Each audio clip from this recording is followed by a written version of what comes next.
Hello friends, कैसे हैं आप सब। मैं आपका अपना मित्र एडवोकेट एसएस मिश्रा लीगल दर्पण चैनल में स्वागत करता हूं। फ्रेंड्स, आज मैं एक इंपॉर्टेंट जजमेंट के बारे में बात करना चाहूंगा, जिस जजमेंट को मेघालय के हाईकोर्ट ने 21/6/2023 को पास किया है। इस जजमेंट के अंतर्गत उन्होंने एक पॉक्सो एक्ट के अंतर्गत जो एफआईआर हुआ था, उस एफआईआर को खत्म किया है। आखिर इस एफआईआर में क्या ऐसे था मैटर, और इस एफआईआर को जो कि पॉक्सो एक्ट के अंतर्गत था, और उस एफआईआर को इन्होंने किस ग्राउंड के बेस पे खत्म किया, किस तरीके से जस्टिस को लगा, हाईकोर्ट मेघालय हाईकोर्ट के जो जस्टिस हैं उनको किस ग्राउंड पे ये लगा कि ये एफआईआर फैब्रिकेटेड है, निरर्थक है, बेसलेस है, इसको क्वैश कर देना चाहिए, डिस्पोज कर देना चाहिए, खत्म कर देना चाहिए। कौन से ऐसे ग्राउंड का वकील साहब ने यूज किया जिस ग्राउंड पे एफआईआर को खत्म कर दिया गया, क्या है इस एफआईआर का पूरा मामला, इसके बारे में आज मैं बात करने वाला हूं। तो इसे जानने के लिए वीडियो को लास्ट तक देखिए, और वीडियो देखने के बाद अच्छा लगे तो चैनल को ज्यादा से ज्यादा सब्सक्राइब, लाइक और शेयर कीजिए।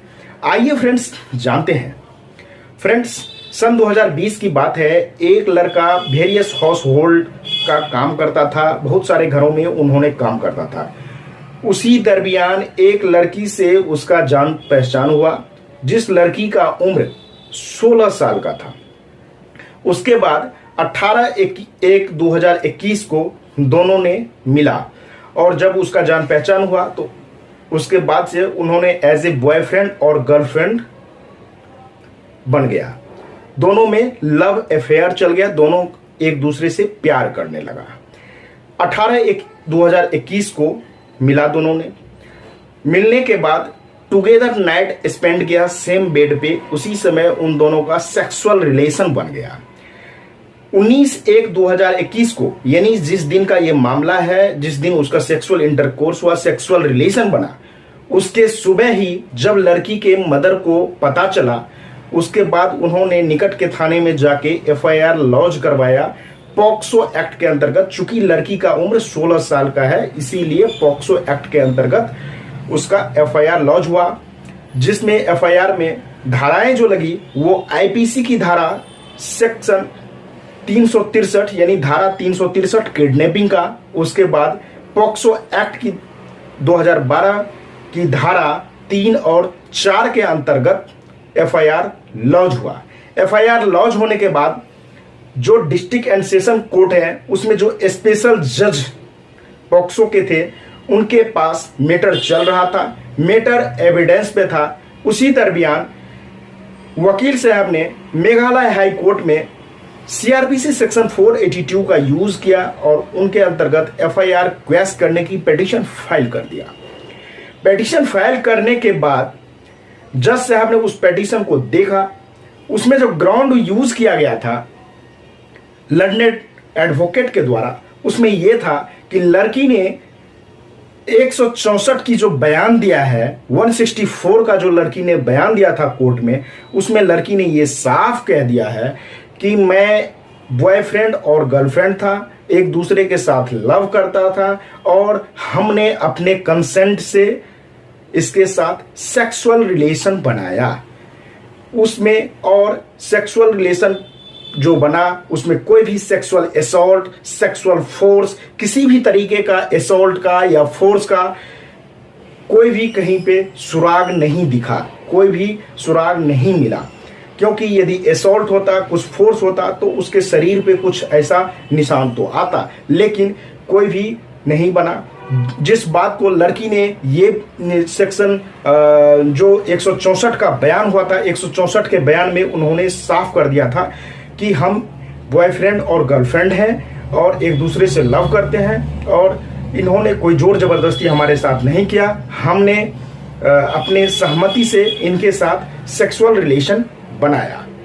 उसके बाद इस ग्राउंड को देखते हुए जज साहब ने Vijaya Lakshmi and another versus state का एक, जो कि मद्रास हाईकोर्ट के द्वारा ये जजमेंट पास किया गया था, इनका हवाला दिया, और इसमें भी कुछ ऐसा ही मैटर था।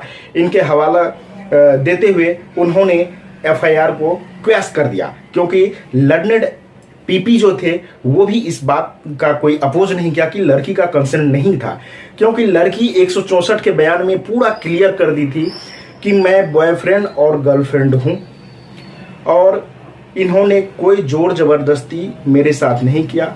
मैंने अपने मन से, अपने सहमति से इनके साथ सेक्सुअल रिलेशन बनाया। तो इस तरीके से वकील साहब ने ये दलील दिया जज साहब के पास, जस्टिस के पास, कि इन्होंने कोई जोर जबरदस्ती नहीं किया था, दोनों का कंसेंट था, दोनों बॉयफ्रेंड और गर्लफ्रेंड था, इस दरमियान सेक्सुअल रिलेशन बना।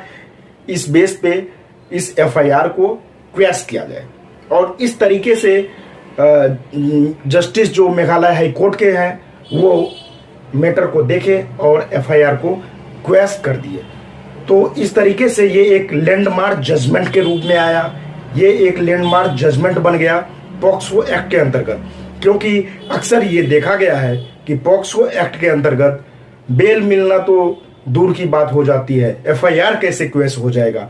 लेकिन ये जजमेंट जो है पूरा रंग ले आया, क्योंकि बहुत सारे ऐसे निर्दोष लड़के भी होते हैं जिनको जालसाजी के तहत फंसाने की भी साजिश रचा जाता है।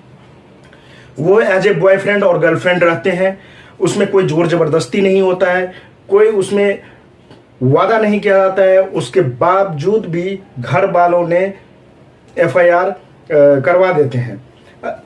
इस केस में एक चीज और था कि लड़की के मदर ने ये भी बोला कि ये अभी बच्ची है, लेकिन जज साहब ने मेघालय हाई कोर्ट के जो जज साहब थे उन्होंने इस बात को संज्ञान में लिया कि नहीं, जो 16 साल की लड़की है उसमें इतनी सोच समझ होती है कि क्या हमारे लिए सही है, क्या हमारे लिए गलत है, क्या हमको करना चाहिए, क्या नहीं करना चाहिए।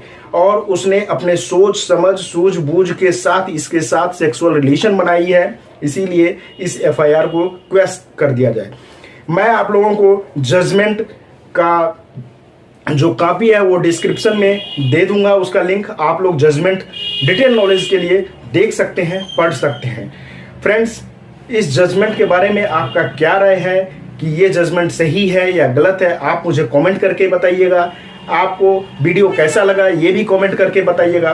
कुछ यदि आपको पूछना हो किसी भी पॉइंट पे वो भी कमेंट करके बताइएगा, मैं उसका रिप्लाई देने का कोशिश करूंगा। आज तक के लिए फ्रेंड्स इतना ही, फिर मिलेंगे नेक्स्ट वीडियो में, तब तक के लिए धन्यवाद।